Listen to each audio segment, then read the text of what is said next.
नमस्कार दोस्तों, स्वागत है आपका अपना चैनल जिसका नाम है केवल एग्जाम। इसमें आज जो हम पढ़ने जा रहे हैं वो जीएस पॉइंटर के पॉलिटी सेक्शन का जो है केंद्रीय मंत्रिपरिषद पढ़ने जा रहे हैं। माफ़ करिए, कल वीडियो इसलिए नहीं आ पाया था, कुछ तकनीकी कारणों की वजह से, जैसे कि माउस नहीं चल पा रहा था, उस वजह से वीडियो अपलोड नहीं हो पाया था, क्योंकि बन ही नहीं पाया तो अपलोड कहाँ से होगा।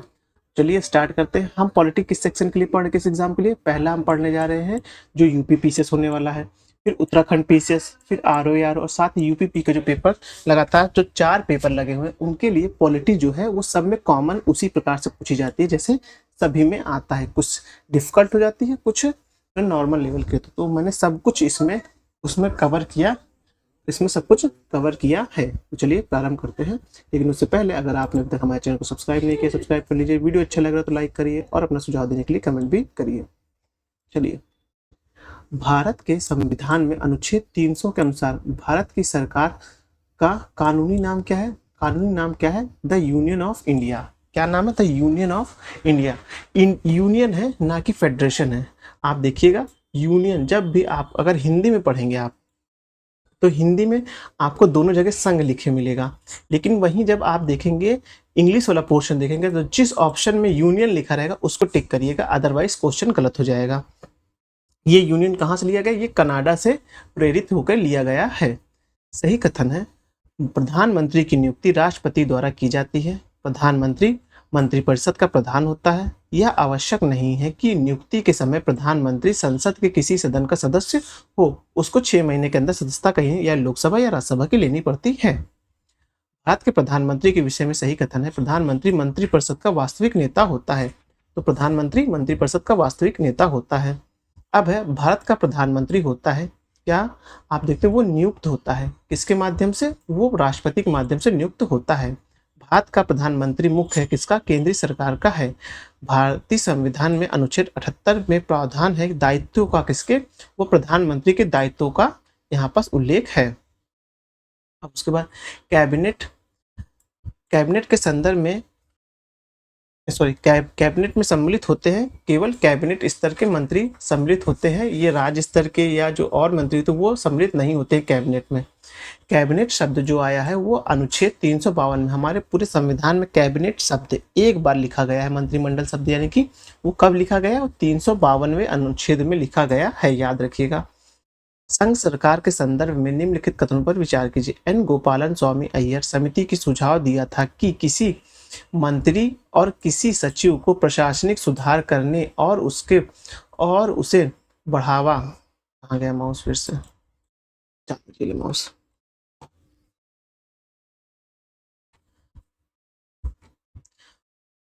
और सुधार करने और उसे बढ़ावा देने के लिए पूर्णतः नामित किए जाता है। सही है। उसके बाद देखेंगे ये जो है ये एन गोपाल स्वामी अय्यर की सुझाव नहीं था ये। अब उसके बाद देखेंगे प्रशासनिक सुधार आयोग 1966 की संतुष्टि के आधार पर वर्ष 1970 में क्रमिक विभाग का गठन किया गया और इसे प्रधानमंत्री के प्रभार के अधीन रखा गया। तो ये जो है आप देखेंगे सही है, जो 1970 में क्रमिक जो विभाग बनाया गया था।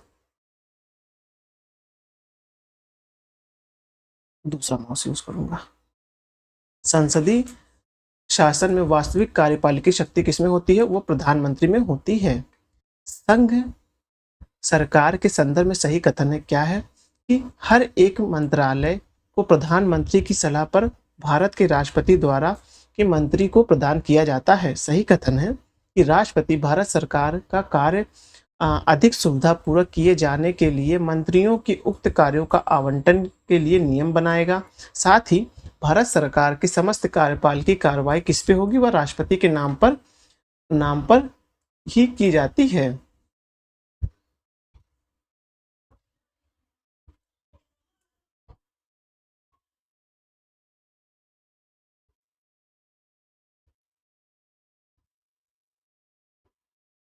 यदि भारत के प्रधानमंत्री संसद के उच्च सदन के सदस्य हों तो ये अविश्वास प्रस्ताव की स्थिति में अपने पक्ष में वोट नहीं दे सकते हैं। सही बात है। अगर उच्च सदन से तात्पर्य है कि अगर वह राज्यसभा से है, जैसे कि आप देखेंगे मनमोहन सिंह कहाँ से थे?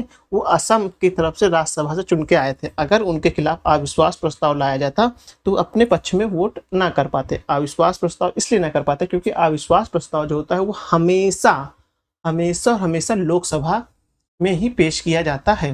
अब चूंकि लोकसभा में है तो जाहिर बात है लोकसभा के सदस्य ही उसमें मत देंगे, राज्यसभा को देंगे नहीं ना। इसीलिए अगर प्रधानमंत्री उच्च सदन का यानी कि राज्यसभा का हो तो अविश्वास प्रस्ताव की स्थिति में अपने पक्ष में वोट नहीं कर सकता है। अब है भारतीय संविधान का प्रावधान जो मंत्रिपरिषद की नियुक्ति तथा पदच्युत की विवेचना करता है वह है अनुच्छेद 75 में है। अब है कि प्रधानमंत्री कार्यालय अस्तित्व में आया कब? 1977 में आया। ध्यान रखिएगा, प्रधानमंत्री यानी पीएमओ कार्यालय कब आया? 1977 में आया। कार्मिक विभाग मंत्रालय कब आया? 1970 में आया। ये दोनों याद रखिएगा। आमतौर पर भारत का प्रधानमंत्री होता है लोकसभा का सदस्य होता है, आमतौर पर देखा गया, लेकिन राज्यसभा का भी हो सकता है। Council of scientific and industrial research का अध्यक्ष कौन होता है? वह प्रधानमंत्री होता है। देखिए कुछ जो ऐसे रिसर्च सेंटर्स है इसके हो गए, सुरक्षा परिषद हो गए, इन सब का आप याद रखिए इसका मुखिया कौन होता है, इसका अध्यक्ष कौन होता है, क्योंकि प्रश्न में अक्सर पूछा जाता है, तो इस चीज को आप याद रखिएगा। और 2-3 साल से यूपीपीसीएस और छोटे कार्मिक आयोग का ये देखा गया है ट्रेंड, वहाँ इस तरह के प्रश्न बन रहे हैं कि इसका उसका मुखिया कौन होता है, इस तरह के प्रश्न काफी बन रहे हैं। अब है राष्ट्रीय सुरक्षा समिति का प्रधान कौन होता है? प्रधानमंत्री होता है। भारत के प्रधानमंत्री की नियुक्ति के समय जरूरी नहीं है कि वह संसद के दोनों सदनों में से एक का आवश्यक रूप से सदस्य हो, परंतु उसे 6 माह के अंदर अवश्य रूप से दोनों में से एक सदन का सदस्य होना चाहिए। अब है भारत का प्रधानमंत्री बनने के लिए न्यूनतम आयु होनी चाहिए कितनी? 25 वर्ष होनी चाहिए, क्योंकि आप देखेंगे लोकसभा का जो चुनाव लड़ने के लिए आपको 25 वर्ष की आयु चाहिए, और लोकसभा से ही देखा जाता है अधिकतर प्रधानमंत्री बनते हैं। और जो इसीलिए जो है प्रधानमंत्री बनने की उम्र कितनी है? वह 25 वर्ष रखी गई है। उप प्रधानमंत्री पद का सृजन होता है कब? संविधान के प्रावधानों को हटाकर हुआ है। प्रधानमंत्री को राष्ट्रपति के द्वारा नियुक्त किया जाता है। भारत का प्रधानमंत्री अपने मंत्रिमंडल में मंत्रियों के रूप में काम करने के लिए व्यक्तियों का चयन करने में पूर्णतः स्वविवेक का प्रयोग करता है। जो व्यक्ति संसद का सदस्य नहीं है वह केंद्रीय मंत्री रह सकता है। कब? 6 माह तक के लिए रह सकता है। भारत के संदर्भ में भारत की संसद के संदर्भ में सही है, संबंध में सही कथन है कि आप देखेंगे क्या है कि जो संविधान में एक संसदीय प्रणाली की सरकार का प्रावधान है। संसद का सर्वप्रमुख कार्य है कि मंत्रिमंडल का प्रावधान करना, मंत्रिमंडल को लोकप्रिय सदस्य, लोकसभा में बहुमत का विश्वास प्राप्त करना चाहिए। भारत का प्रधानमंत्री जवाबदेह होता है, वह लोकसभा के प्रति होता है। फिर मंत्रिपरिषद सामूहिक रूप से उत्तरदायित्व होती है। कब होती है? वो लोकसभा के प्रति एक संवैधानिक बाध्यता के अंतर्गत अनुच्छेद 75(3) के तहत होती है। लोकसभा जो होती है मंत्रिपरिषद लोकसभा के प्रति उत्तरदायित्व होती है। याद रखिएगा अच्छे से, मंत्रिपरिषद जो होती है लोकसभा के प्रति उत्तरदायित्व होती है। संसद अगर आ जाए तो वो गलत हो जाएगा।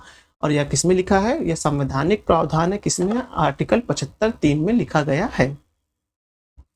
अब है केंद्रीय मंत्रिपरिषद के त्यागपत्र देने के उपरांत सही स्थिति क्या है कि राष्ट्रपति वैकल्पिक व्यवस्था बनाने तथा उन्हें अपने पक्ष पर बनाए रखने के लिए कहेगा। वैकल्पिक व्यवस्था से अभिप्राय है कि यथासंभव शीघ्र नई सरकार के गठन हेतु आम चुनाव कराए जाएंगे। अपदस्थ मंत्रिपरिषद नई सरकार बनाने तथा अपने पदभार का निर्वाह करेगी। अब सही कथन है कि संसदीय मंत्री भारत के राष्ट्रपति के प्रसाद पर्यंत पद धारण करेंगे। विधि निर्माण हेतु प्रस्ताव के बारे में प्रधानमंत्री राष्ट्रपति को सुनिश्चित करेंगे। भारत के संविधान में तो स्पष्ट उल्लेख नहीं है, पर परिपाटी के रूप में पालन किया, मतलब कि एक प्रथा चली आती है, उसमें पालन किया जाता है कि प्रधानमंत्री यदि निम्न सदन में बहुमत खो देते हैं तो उसे त्यागपत्र देना चाहिए। क्या होता है? वो त्यागपत्र दे देते हैं। भारत के मंत्रिपरिषद रख सकती है क्या रख सकती है? विश्वास प्रस्ताव रख सकती है।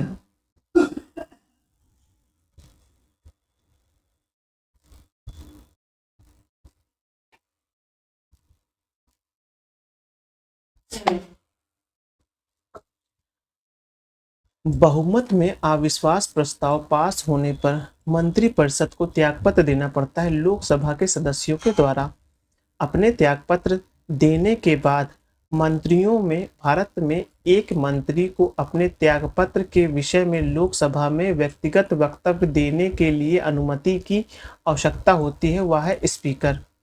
अब फिर है, लोकसभा में मंत्रिपरिषद के विरुद्ध अविश्वास प्रस्ताव लाने हेतु न्यूनतम सदस्य संख्या कितनी है, वह है 50। भारत में अविश्वास प्रस्ताव के विषय में सही कथन है, क्या कथन है कि भारत के संविधान में किसी अविश्वास प्रस्ताव का कोई उल्लेख नहीं है। ये बात सही है कि भारत के संविधान में अविश्वास प्रस्ताव का उल्लेख नहीं है।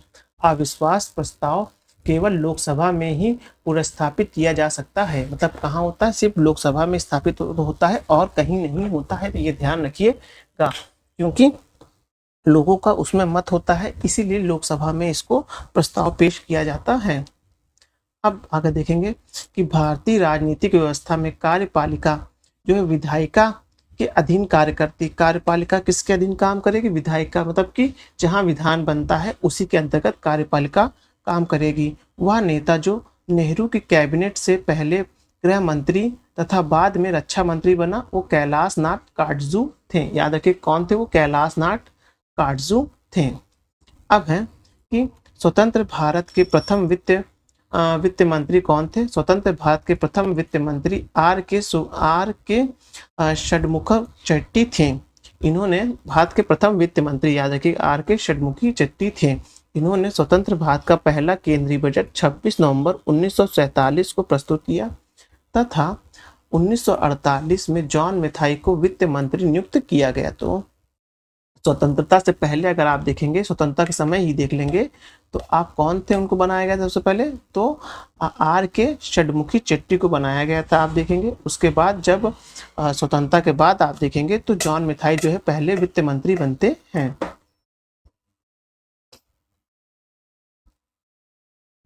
भारत में स्वतंत्रता के पश्चात प्रथम मंत्रिमंडल के कानूनी मंत्री कौन थे, बी आर अम्बेडकर थे। कानूनी मंत्री कौन थे, वो थे विधि मंत्री, वो बी आर अम्बेडकर थे। अगर आपको नहीं भी आ रहा तो आप तुक्के से भी क्वेश्चन प्रश्न का सही उत्तर लगा सकते हैं। भारत के संविधान में उल्लेखित नहीं है, बजट शब्द नहीं है। वार्षिक कर कैसे है 108 में, लेकिन बजट शब्द नहीं है। भारत के 12वें प्रधानमंत्री कौन थे, देवगौड़ा साहब थे, याद रखिएगा। प्रधानमंत्री एवं उनके कार्यकाल के सही सुमेल इस प्रकार है। विश्वनाथ प्रसाद सिंह 2 दिसंबर 1989 से लेकर 10 नवंबर 1990 तक थे। चंद्रशेखर 1990 से 1991 थे।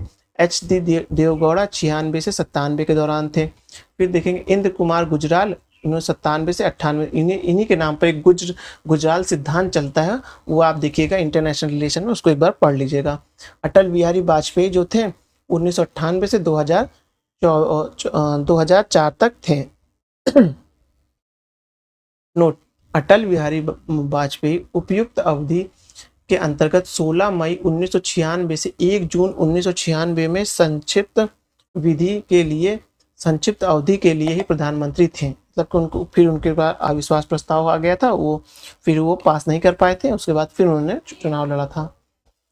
एक से अधिक बार प्रधानमंत्री नियुक्त किए गए थे, कौन, जवाहरलाल नेहरू, इंदिरा गांधी, गुजराली लाल नंदा, फिर देखेंगे अटल बिहारी वाजपेयी, मनमोहन सिंह और नरेंद्र मोदी एक से अधिक बार कार्यकाल में थे। अब है भारत के प्रधानमंत्री जिनकी मृत्यु देश के बाहर हुई, वो थे लाल बहादुर शास्त्री। आप पता है उनकी मृत्यु देश के बाहर ताशकंद में हुई थी, जब हम लोग पाकिस्तान से युद्ध जीते थे। तो उस युद्ध में जो संधि पे हस्ताक्षर होना था और जो समझौता होना था, उसके लिए हम ताशकंद गए हुए थे। हमसे तात्पर्य ये है कि हमारे देश के प्रधानमंत्री लाल बहादुर शास्त्री, तो वहीं पास उनकी जो एक आकस्मिक मृत्यु हो गई, जिसका अभी तक कोई राज ओपन नहीं हुआ है, क्या था कैसे हुई थी, तो वहाँ उनकी मृत्यु हो गई थी। देवगौड़ा, मोरारजी देसाई, नरसिंह राव, चरण सिंह तथा चंद्रशेखर में से भारत के प्रधानमंत्री बनने से पूर्व किस राज्य के मुख्यमंत्री नहीं थे, वो चंद्रशेखर जो किसी राज्य के मुख्यमंत्री नहीं थे। देवगौड़ा, आई के गुजराल, उसके बाद चंद्रशेखर, मनमोहन सिंह में से कौन से अपने प्रधानमंत्रित्व काल में लोकसभा के सदस्य थे, वह थे चंद्रशेखर। भारत के प्रधानमंत्री में से अपने कार्यकाल में संसद में कभी भी उपस्थित नहीं हुए चौधरी चरण सिंह।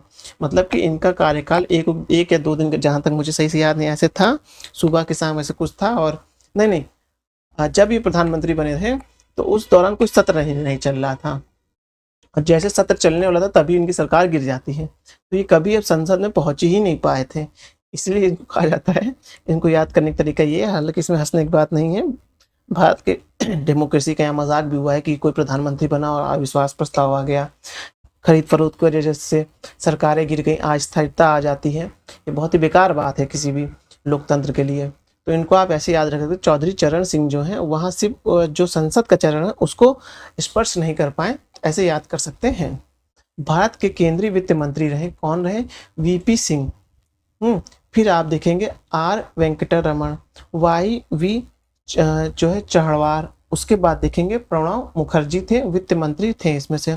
फिर इसमें आप और भी लोगों को जोड़ सकते हैं, अगर मान नाम आ जाए आपको पता होगा, सीतारमण को जोड़ सकते हैं, और भी लोग जो रहे हैं उनको देख सकते हैं। उदारीकरण, निजीकरण और भूमंडलीकरण में से नई आर्थिक नीति घोषित की गई वीपी नरसिंह राव के समय की गई। पूर्व प्रधानमंत्री मनमोहन सिंह के संबंध में सही कथन है कि भारत के पूर्व वित्त मंत्री, भारतीय रिजर्व बैंक के पूर्व गवर्नर, अंतर्राष्ट्रीय मुद्रा कोष और भारत के पूर्व प्रतिनिधि भी रहे हैं। 1 मिनट रुकिएगा।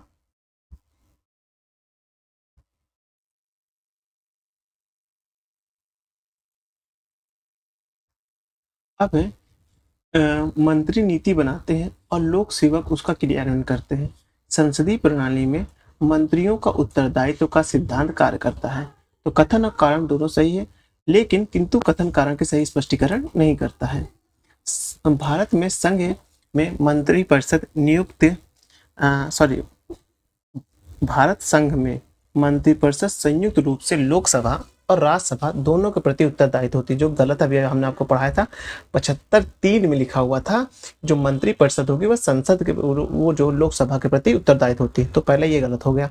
अब कारण जो अपने आप सही हो जाता है ऐसे में, जब प्रश्न बनते हैं आप देखेंगे तो लोकसभा और राज्यसभा दोनों के सदस्य संघीय सरकार के मंत्री बनने के पात्र होते। बात सही है। से कुछ लोग को आप देखेंगे, निर्मला सीतारमण ही देख लीजिए, आप कहाँ से आई हूँ? राज्यसभा से आई हूँ, बाकी सब लोकसभा से हैं। जयशंकर प्रसाद को देख लीजिए, ये सब कहाँ से हैं? ये सब राज्यसभा से हैं। अब किसी व्यक्ति को उप प्रधानमंत्री कहना केवल राजनीतिक निर्णय है। किसी व्यक्ति को उप प्रधानमंत्री कहना केवल राजनीतिक निर्णय है। बात सही है, क्योंकि उप प्रधानमंत्री कोई पद नहीं होता, लेकिन हाँ, अगर कोई प्रधानमंत्री के बाद अपना जो ऐसा प्रभाव रखता है जनता के बीच या पार्लियामेंट के बीच, तो उसके उप प्रधानमंत्री कह देते हैं। वह उसे प्रधानमंत्री का कोई अधिकार प्रदान नहीं करता है। तो बात दोनों सही है, लेकिन सही इसकी स्पष्टीकरण नहीं होता है। कैबिनेट समिति के संबंध में सही कथन है, संविधान में कैबिनेट समिति का उल्लेख नहीं है। संविधान में कैबिनेट समिति का उल्लेख नहीं है। कैबिनेट समिति प्रधानमंत्री द्वारा समय की जरूरतों एवं परिस्थिति की आवश्यकताओं को ध्यान में रखते हुए गठित किया जा सकता है। केंद्र सरकार में उच्चतम नागरिक सेवा अधिकारी कौन सा है? मंत्रिमंडल कैबिनेट सचिव होता है। सही कथन है, संघ सरकार के मंत्रियों की कुल संख्या प्रधानमंत्री को मिलाकर लोकसभा के कुल सदस्यों के 15% से अधिक नहीं होनी चाहिए। तो जो संघ सरकार में कुल मंत्री जो होंगे और उससे जो कैबिनेट बनेगा उसमें जो आप देखेंगे उसमें 15% से अधिक नहीं होनी चाहिए। संविधान संशोधन में से एक जो बताता है कि मंत्रिमंडल में कुल मंत्रियों की संख्या प्रधानमंत्री में सम्मिलित करते हुए लोकसभा के सदस्यों की कुल संख्या के 15% से अधिक नहीं होगी, वह था 91वां संविधान संशोधन के माध्यम से हुआ था। अब केंद्र सरकार के संदर्भ में सही कथन है कि 15 अगस्त 1947 को केंद्र में मंत्रालयों की संख्या कितनी थी? 18 थी। कितनी थी? जब देश आज़ाद हुआ था उस समय जो मंत्रालयों की संख्या 18 थी। वर्तमान में केंद्र में मंत्रालयों की कुल संख्या कितनी है? 52 मंत्रालय एक प्रकार से कार्य करते हैं, क्योंकि बढ़ गए हैं। सूचना मंत्रालय सब काफी बढ़ गए हैं, आप भी जानते हैं। आधिकारिक दस्तावेज भारत से संबंधित कौन सा है? श्वेत पत्र है। अभी एक शायद 2022 के पीसीएस में प्रश्न आया था। प्रत्येक राज्य की कार्यपालिकी शक्ति का इस प्रकार प्रयोग किया जाएगा जिससे संघ की कार्यपालिकी शक्ति के प्रयोग में कोई अड़चन ना हो या उस पर कोई प्रतिकूल प्रभाव ना पड़े, तो अनुच्छेद 257 है।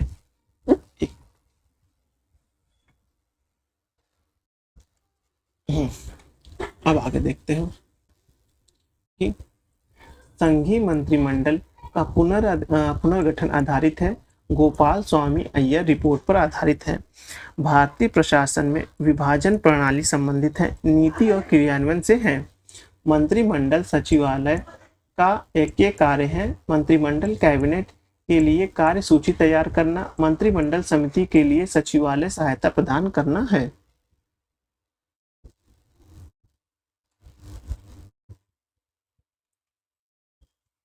एक मिनट देख लेते कितना बचा हुआ है, वीडियो लंबा ना हो जा रहा हूँ। अरे खत्म हो गया है, ये खत्म कर देते हैं, तब उसके बाद आगे का देखते हैं। JL नेहरू शांतिवन, ये याद रखिएगा, बहुत इंपॉर्टेंट क्वेश्चन है ये अभी आरओ में भी आया था।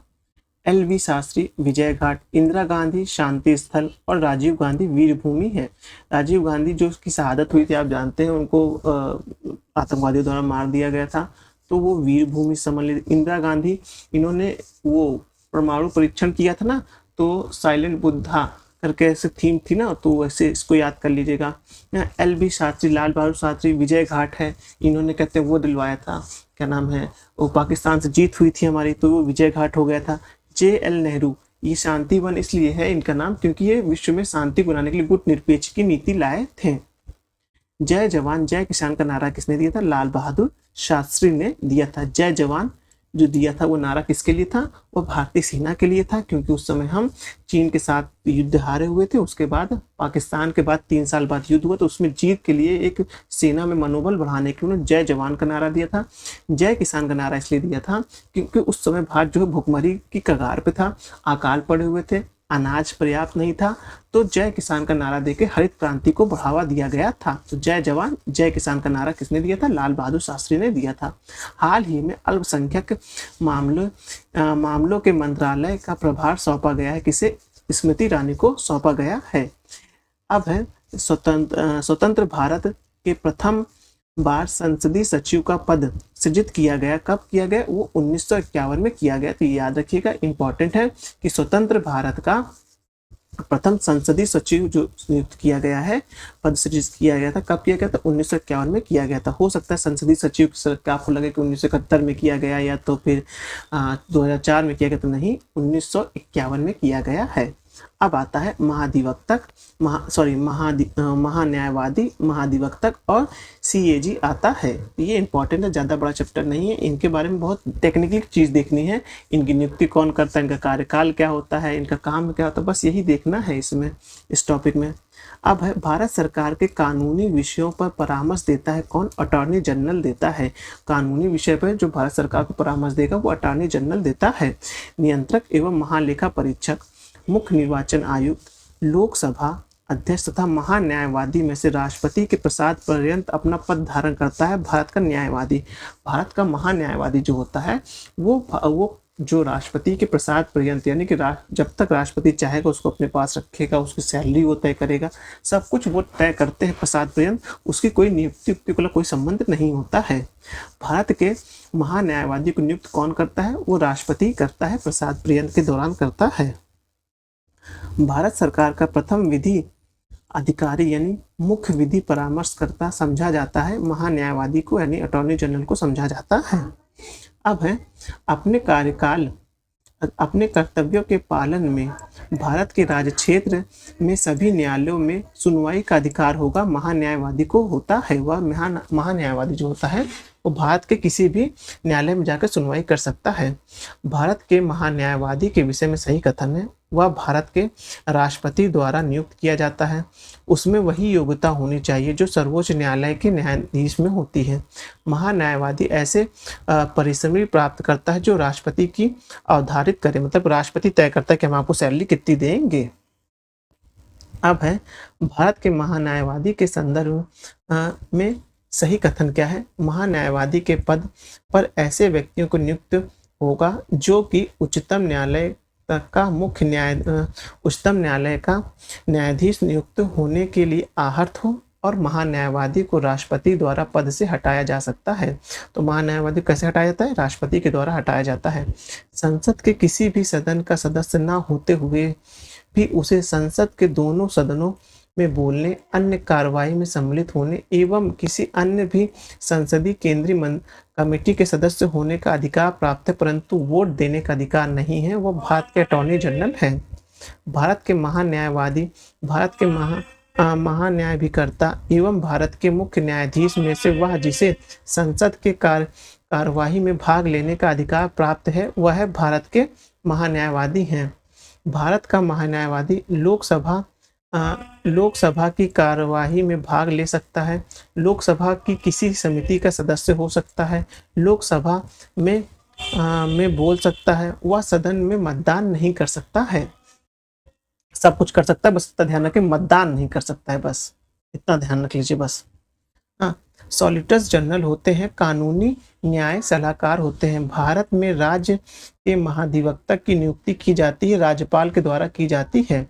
जो राज्य का महाधिवक्ता होता है उसे राज्यपाल द्वारा नियुक्त किया जाता है, जो देश का होता है उसे राष्ट्रपति द्वारा नियुक्त किया जाता है।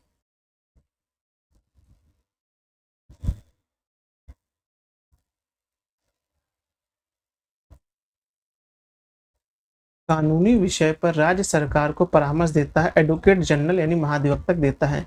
भारत के नियंत्रक एवं महालेखा परीक्षक की नियुक्ति की जाती है राष्ट्रपति के द्वारा।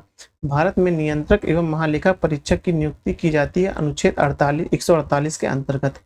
भारत के नियंत्रक एवं महालेखा परीक्षक के संघ के लेखा संबंधित प्रतिवेदन को सर्वप्रथम प्रस्तुत किया जाता है भारत के राष्ट्रपति को। भारत के नियंत्रक एवं महालेखा परीक्षक के पद का सृजन किया जाता है संविधान द्वारा। भारत के नियंत्रक एवं महालेखा परीक्षक के पद पर नियुक्ति का कार्यकाल होता है कितना? 6 वर्ष का होता है। भारत के नियंत्रक एवं महालेखा परीक्षक से संबंधित सही है, उनकी नियुक्ति राष्ट्रपति द्वारा की जाती है। उनका वेतन सर्वोच्च न्यायालय के न्यायमूर्ति के समान होता है। सेवानिवृत्ति के पश्चात वह अन्य सरकारी सेवाओं के योग्य हो जाते हैं। उन्हें राष्ट्रपति पद च्युत नहीं कर सकता, बल्कि उसे उसी रीति से और उन्हीं आधारों पर हटाया जा सकता है जैसे सर्वोच्च न्यायालय के न्यायाधीश को हटाया जा सकता है। भारत के नियंत्रक एवं महालेखक परीक्षक को उसके पद से हटाया जा सकता है उच्चतम न्यायालय के न्यायाधीश के समान।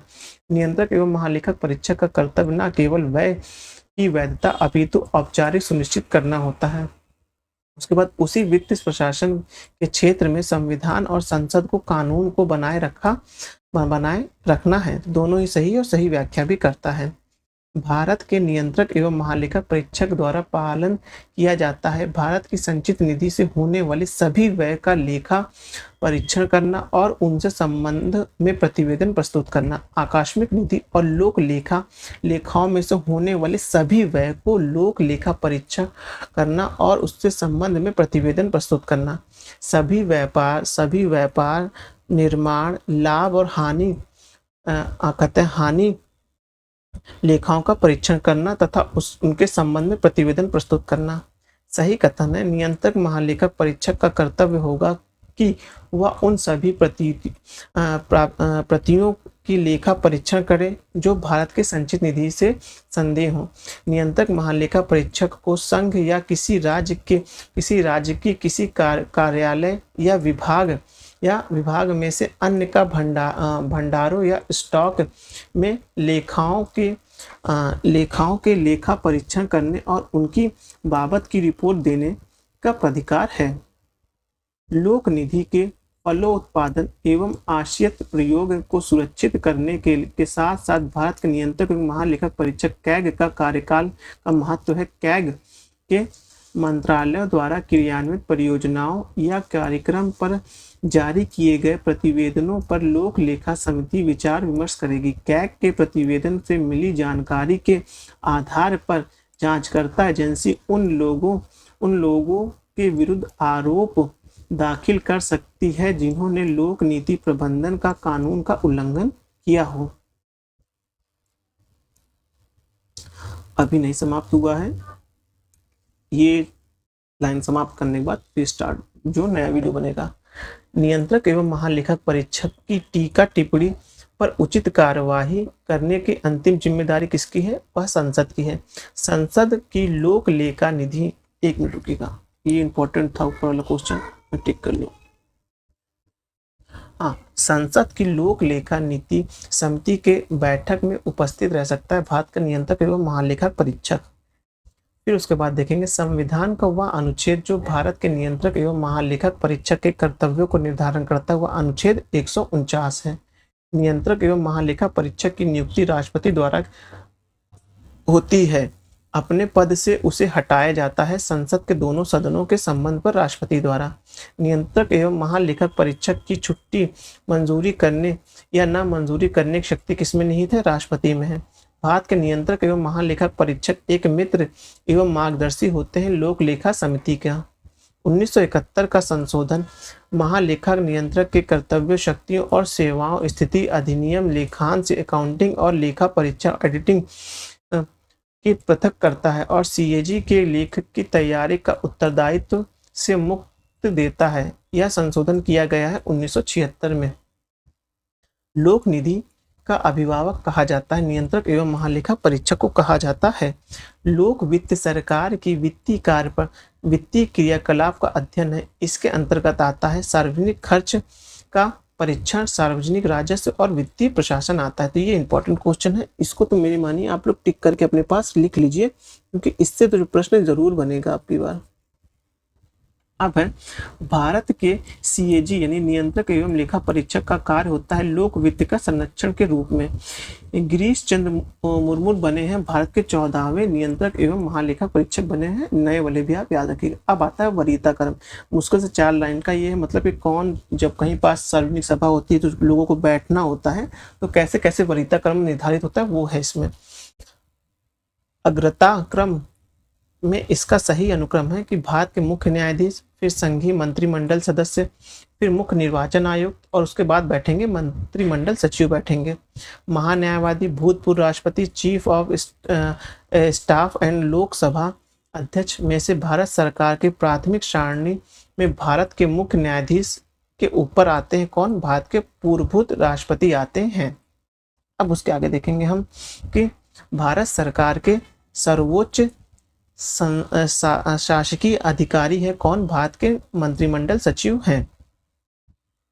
अब है कि भारतीय नवाचार प्रोटोकॉल के अनुसार पूर्णता क्रम में उप प्रधानमंत्री, पूर्वभूत राष्ट्रपति, अपने राज्य के राज्यपाल तथा लोकसभा अध्यक्ष में से सबसे पहले कौन है? तो वो है अपने राज्य के राज्यपाल हैं। इस तरह से वरीयता क्रम वाला चैप्टर यहाँ समाप्त हुआ। अब जो हम कल देखेंगे वह देखेंगे हम लोकसभा देखेंगे। क्या देखेंगे? लोकसभा देखेंगे। चलिए वीडियो यहाँ समाप्त करते हैं। धन्यवाद।